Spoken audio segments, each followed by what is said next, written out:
6, revision number 2, some topics still we have to understand. Peristaltic movement, the contractions, muscular contractions of esophagus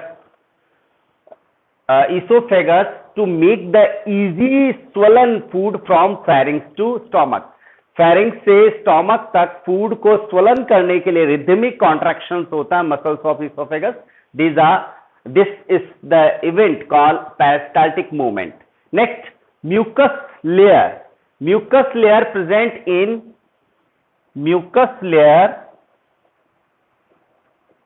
which is present in stomach.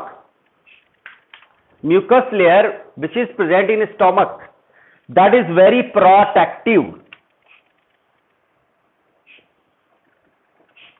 because we have a pH 2 in stomach. किसकी वजह से? HCl की वजह से. HCl very strong acid that creating strong pH. So there is a need to make a protection from this bad impact. So there is a thick mucus layer present in stomach wall to make the safe from the bad impact of HCl.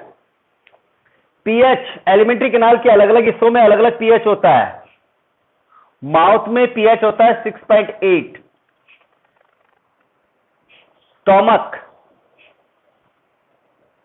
Stomach के अंदर होता है pH 2, approximately 2. Small intestine में pH होता है 8 to 9. इसका मतलब यह हो गया कि अलग अलग एलिमेंट्री कैनाल्स के पोर्शंस में there is a need to have a separate kind of pH because there will be the secretions of enzymes. They require some specific pH for activation for the digestion purpose. Right? Mouth salivary glands are secretes salivary amylase that required which pH? 6.8.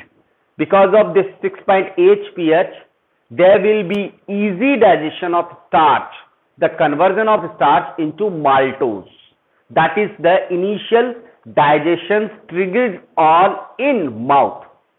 Then stomach will follow the rest of digestion, initially starting off protein, but there will be a requirement of pH 2 because the enzymes which are secreted from the stomach from the stomach wall, especially pepsin. ये pepsin जो release हो रहा है वो active होना जरूरी है. So this enzyme for the digestion, initial digestion of protein required pH 2. That's why the pH 2 is required for the activation of pepsin enzyme. Pepsin is required for the digestion of protein. Right? Small intestine. Then come to the small intestine. Small intestine received two different juices. First, bile juice from liver collects in small intestine, and pancreatic juice from pancreas secretes from pancreas collected in also small intestine. Liver create a pH that create 8.9 by secreting bile juice.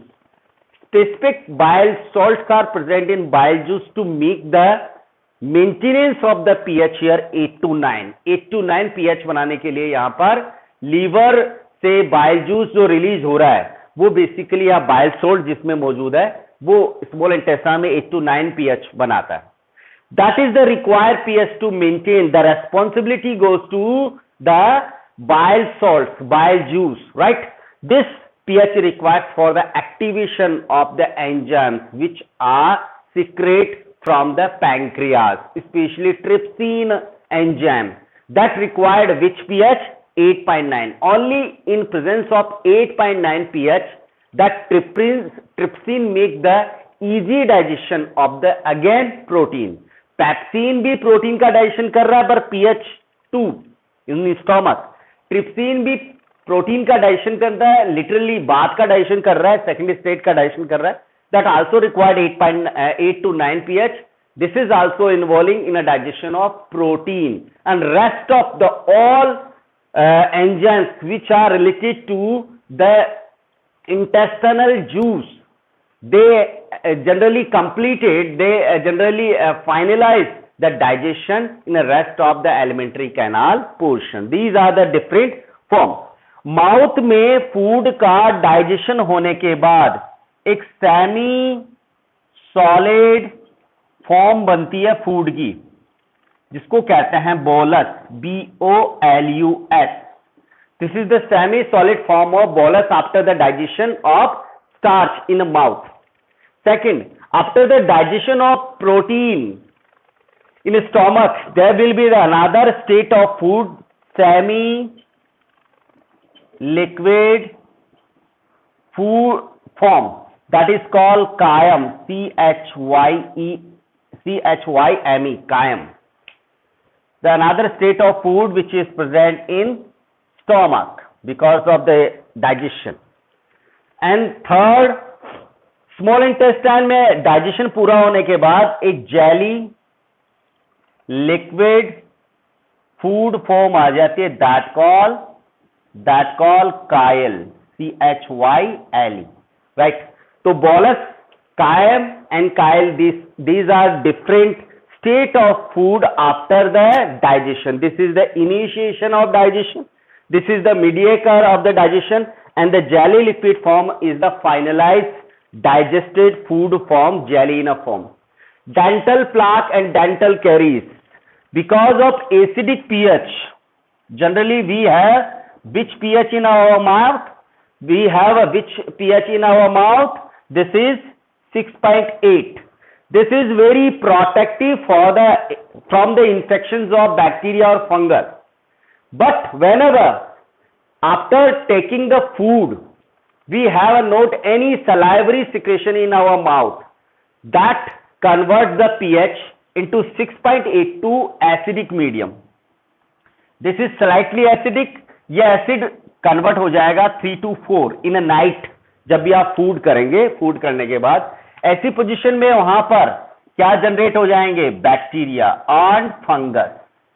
ये bacteria और fungus क्या generate करेंगे? Organic acid. और ये जो organic acids हैं वो किसको डिस्ट्रॉय करेंगे? टीथ की मिनरल टेंडेंसी को. और teeth, microvilli and villi are present in inner wall of small intestine and also in large intestine for the absorption of digested food. Absorption of digested food, especially carbohydrate, protein and fats, which are now totally digested in a small intestine, they completely consumed by microvilli and villi. But minerals and water, essentials for our life, for also vital nature or vital importance in our life, that's why there's a need to absorb them also, but in microvilli and villi of large intestine की वजह से हो रहा है. Different between ejections and excretions. Wastage, basically wastage को remove किया जाता है, उसे excretion कहते हैं. और what is ejections? Ejection is a removal of undigested food from alimentary anus. Alimentary anus से undigested food को body से remove करना, that is ejection, and excretion is the removal process of waste from the kidney or urine like process, that called excretion. Now come to the respiration. Respiration is microbes में भी होता है, plants में भी होता है, animals में भी होता है. स्पेशली बैक्टीरिया और अमीबिया की बात करें, दीज आर यूनिसेलुलर. दैट में बैक्टीरिया में स्पेशली होता है mesosome. These are specific and similar to the mitochondria which are present in particular eukaryotes. But in a bacteria mesosomes are involve in respiration. Amoeba plasma membrane के through ही oxygen और carbon dioxide को exchange करता है, because they have a single cells. Plants have a stomata also in a stem and also in a leaves. They have a surrounded by guard like cells, guard bean like cells. जब guard cells में water भर जाता है तो stomata open हो जाते हैं. जब गार्ड सेल्स में पानी कम हो जाता है तो स्टोमेटा ऑफ हो जाते हैं. दिन के टाइम पर स्टोमेटा ऑन रहते हैं तो गैसेस एक्सचेंज बहुत ज्यादा फोर्सफुली होता है, पर रात के टाइम पर स्टोमेटा बंद हो जाता है। इस कंडीशन के अंदर जो अंदर की तरफ ऑक्सीजन O2 इकट्ठी होती है वही कंज्यूम की जाती है, बाकी डिफ्यूजन के थ्रू ये प्रोसेस चलता रहता है, तो दिन के टाइम पर रेस्पिरेशन ज्यादा होता है। एनिमल्स, हाइड्रा बॉडी वॉल के through direct exchange of gases करता है, because the each and every cells directly contact to the environment, that's why they does not require any specific types of system which present for the respiration. जो respiration के लिए मौजूद हो ऐसा system को उनको रखने की जरूरत नहीं है, ठीक है। Flatworm is specifically parasitic in nature, that's why they are laying in our small intestine or small intestine in liquid portions. They can consume the dissolved oxygen from our body. Earthworm skin के through अपना respiration करता, कभी भी earthworm के ऊपर यदि आप उसकी ड्राई स्किन हो जाएगी तो रेस्पिरेशन नहीं होगा और वो मर सकता है। नमक डाल दिया जाए, अर्थवॉर्म पे सॉल्ट डाल दिया जाए तो उसका मॉइस्चर डिस्ट्रॉय हो जाता है स्किन का। स्किन के अंदर जो मॉइस्चर होता है that make the diffusion for the oxygen and carbon dioxide in between the body and environment. Insects have a specific types of pore present on this portion and abdomen portions on the dorsal surface. Dorsal surface पर कुछ specific type के pores होते हैं, उन pores की opening direct sales में होती हैं और सेल्स तक ही डायरेक्ट है वो ऑक्सीजन को पहुंचाया जाता है। That is the only arrangement for respiration. Such pores like structures called spiracles. Fish have a gills and human being have a lungs. Lungs are a primary organ, so gills are also primary organs. Fish और amphibians के बाद में reptilia, aves and human beings यहाँ पर follow किया जा रहा है। This is the diffusion. We can exchange of gases in between our body and environment by the diffusion. But in a higher types living organisms, in a human being or a fish like structures, in a living body, the diffusion is not sufficient, so there is a need to have a specific type of system that is called respiratory system. Respiratory system के अंदर basically हम बात करें lungs की। Lungs is a very initial और important organ, that why it is called primary organ, primary respiratory organ, that made up of alveoli. Alveoli surrounded by specific types of ducts that called capillaries, and capillaries fill with the blood. So blood is also required for the supply of oxygen or carbon dioxide to the cells तक।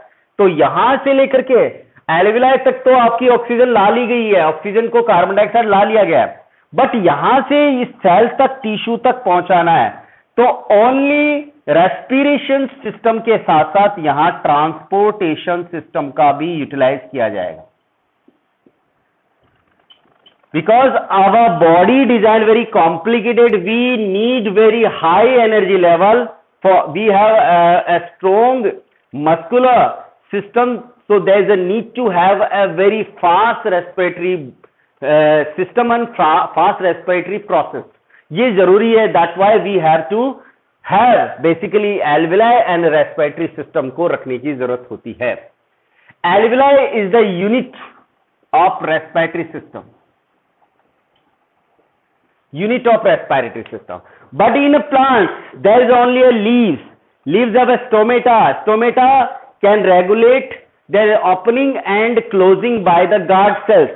So guard cells, whenever they make the stomata open, that is the time to exchange of gases will very fast, basically fast होता है। दिन के time पर specially कई बार या रात के टाइम पर स्पेशली प्लांट्स के अंदर, हायर प्लांट्स की बात कर रहा हूं, वहां पर ऑक्सीजन जो निकल रही है फोटोसिंथेसिस में और कार्बन डाइऑक्साइड जो निकल रही है वो रेस्पिरेशन में, दोनों इक्वल अमाउंट में होते हैं।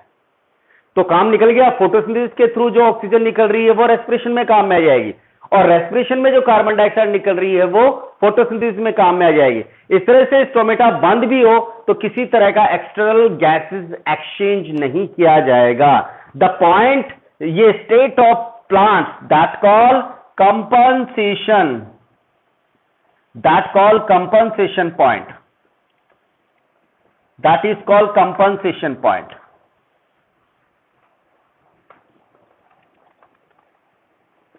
ये compensation point है. At this point there will be no gases exchange by plants because oxygen released during the photosynthesis is sufficient and carbon dioxide released from the respiration is sufficient for the photosynthesis exchangely. Vice versa दोनों ही basically ये यहां पर किए जा रहे हैं. Next point ले फटाफट से. इस दौरान किसी का डाउट है तो जल्दी से पूछिए please. Compensation is state of plants in which no gases exchange will occur. No gases exchange occurs during the daytime. Particular released oxygen will sufficient for the respiration from the photosynthesis and the released carbon dioxide will sufficient for the respiration which were released from the photosynthesis. जो photosynthesis में oxygen निकल रही है वो respiration के लिए sufficient होगी और respiration के दौरान जो कार्बन डाइऑक्साइड निकल रही है वो बेसिकली फोटोसिंथेसिस के लिए रेस्पिरेशन सुटेबल होगी. तो दोनों का काम निकल गया. तो एक्सटर्नली बाहर किसी तरह का कोई गैसेस एक्सचेंज नहीं किया जाता. ये that is called compensation. No exchange of gases. That is the state of. Kavya understood? Okay, next लेते हैं ट्रांसपोर्टेशन. फटाफट बेटा रिवीजन पोर्शन में आ रहा है. अपने बॉडी को, अपने माइंड को थोड़ा सा फास्ट दौड़ाइए. हम बात करें प्लांट्स की बात करते हैं. हम बात करेंगे वैस्कुलर टिश्यूज की बात करते हैं. We are taking the xylem and phloem. Xylem and phloems have a different tendency for the transportation. Xylem having the tendency for the ascent of sap here. Ascent of sap. Ascent of sap what? This is the transportation of water and minerals upwardly. The upwardly movement of water and minerals by xylem, that is called ascent of sap. This is called ascent of sap. And phloem is the transportation of food and organic substances. That is called translocation. Translocation क्यों बोल रहे हैं? क्योंकि यहां पर जितने भी macro sized molecules होते हैं उनको ट्रांसपोर्ट किया जा रहा है इन वेरी माइक्रो अमाउंट. तो macro molecules in micro amount.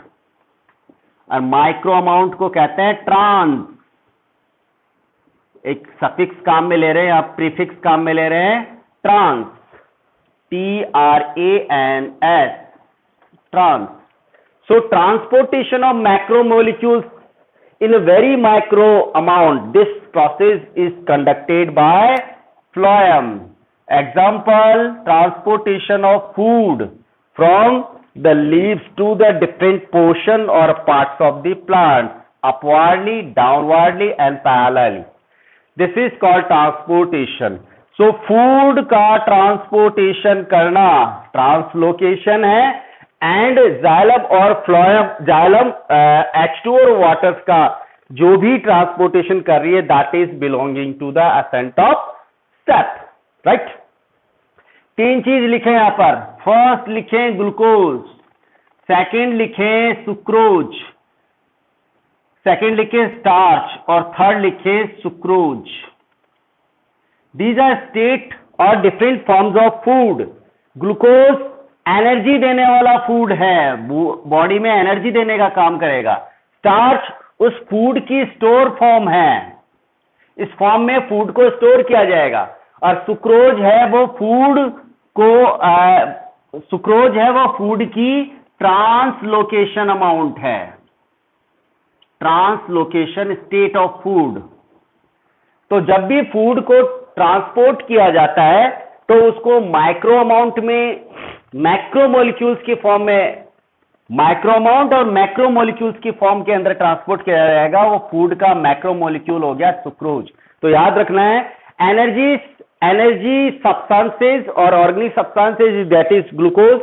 Storage substances or food substances that called starch, and translocate the food in which form the transport from one side part to the another side part means leave से different part तक ले जाया जा रहा है, that is the state of food that call sucrose. Next come to the, किसी का कोई डाउट है तो फटाफट से पूछिए।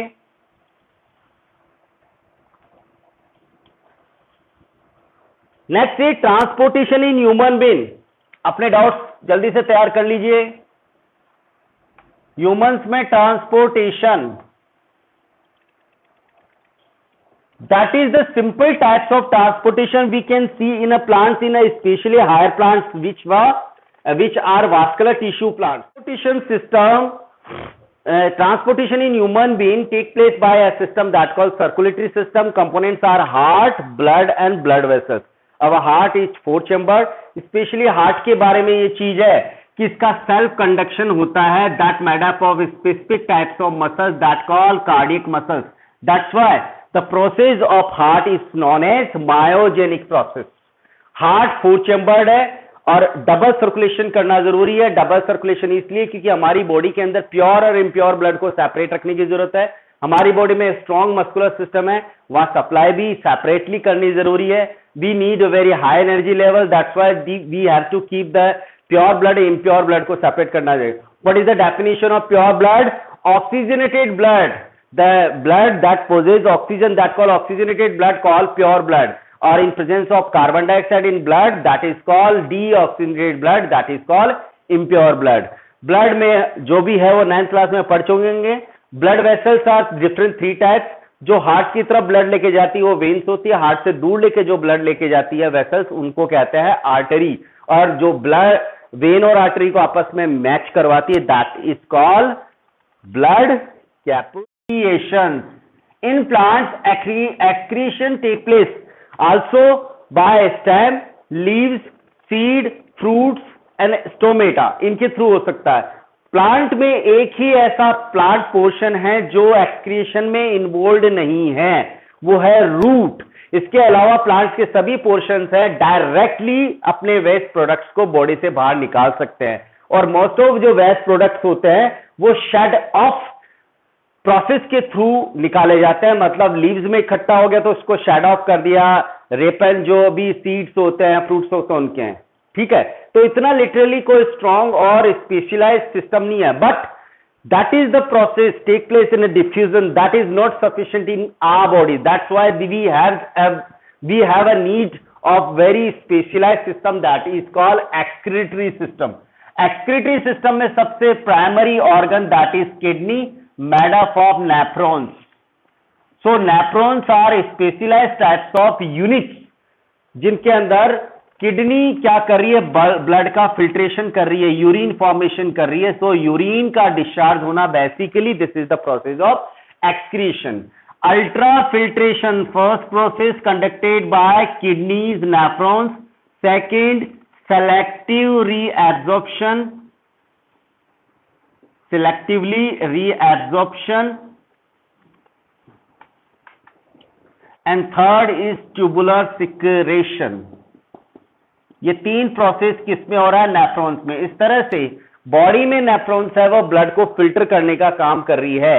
किडनी में ब्लड की सप्लाई होनी जरूरी है क्योंकि किडनी के अंदर ब्लड को फिल्टर करने के लिए ले जाया जा रहा है। फिल्टर होने के बाद किडनी से जो डक्ट वापस कलेक्ट करके लाती है वो वापस हार्ट में ब्लड लेके जाती है। तो रीनल आर्टरीज ब्लड सप्लाई करती है किडनी में, और रीनल वेन्स हैं वो किडनी से ब्लड करके किडनी से ब्लड को कलेक्ट करके वापस हार्ट में देने का काम करेगी। बेसिकली एक्सक्रीशन जो प्रोसेस जिसके अंदर किडनी खराब हो जाती है, किडनी डैमेज हो जाती है, उसमें हीमोडायलाइजिंग एक सॉल्यूशन, हीमोडायलिसिस एक प्रोसेस है जिसके थ्रू आर्टिफिशियल किडनी की फॉर्म में ये सारा प्रोसेस किया जा रहा है। आर्टिफिशियल और नेचुरल किडनी के बीच में डिफरेंस क्या है?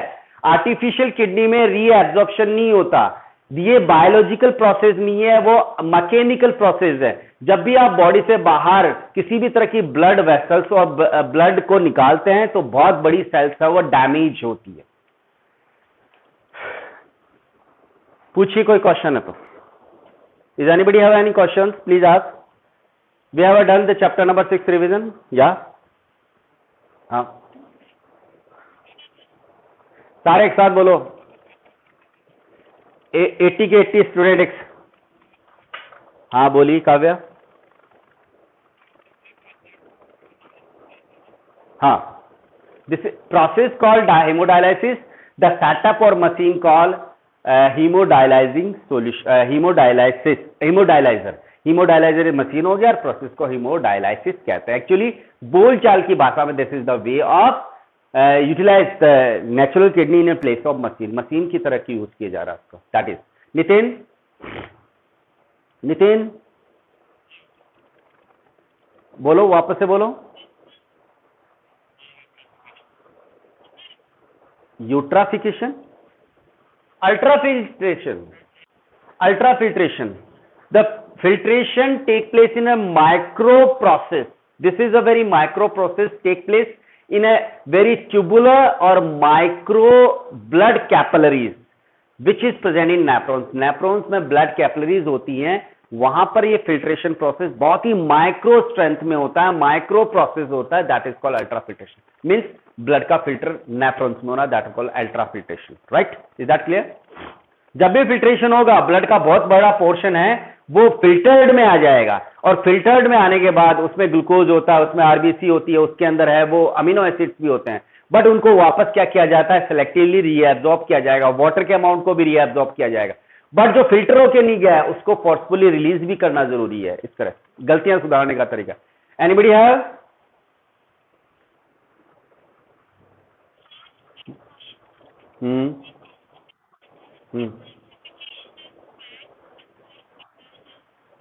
Because of liver, because of bile juice, because of bile salt. बोलिए।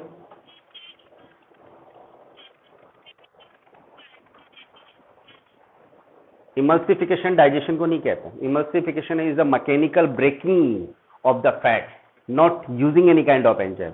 जब भी किसी भी ब्रेकिंग में एंजाइम वर्ड जुड़ जाता है तो उसे डाइजेशन कहते हैं, बट एंजाइम के अलावा और कुछ जुड़ करके वो ब्रेकिंग हुआ, that is not called digestion. तो स्टोमक में किसी भी तरह का जो इमल्सिफिकेशन नहीं हो रहा, वहां फैट्स का लिटरली 0.0005% है वो ब्रेकिंग होता है, that is called digestion. Stomach में वो डाइजेशन फैट का हो रहा है, बट स्मॉल इंटेस्टाइन में डाइजेशन से पहले उसको बड़ी मोलिक्यूल्स में छोटी मोलिक्यूल में तोड़ा जा रहा है, that is called mechanical break down of the fat globules in a large form to small form by using of bile salt, that is called emulsification.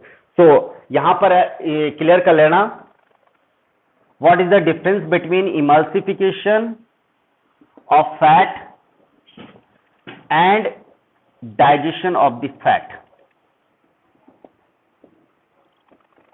कौन बोल रहा था? खुशी बोल रही थी ना? कौन बोल रहा था अभी? हाँ, is that clear? There is a difference between emulsification of fat and digestion of fat, understood? Okay, तो emulsification तो दुनिया में कहीं चले जाओ, कहां होगा? स्मॉल इंटेस्टाइन में। किसकी वजह से होगा? बाइल जूस की वजह से। कौन सिक्रेट कर रहा है? बाइल जूस कौन सिक्रेट कर रहा है? कौन कर रहा है? लीवर। कहां काम करेगा? Small intestine. तो emulsification की साइड कौन सी हुई? Small intestine. Is that clear?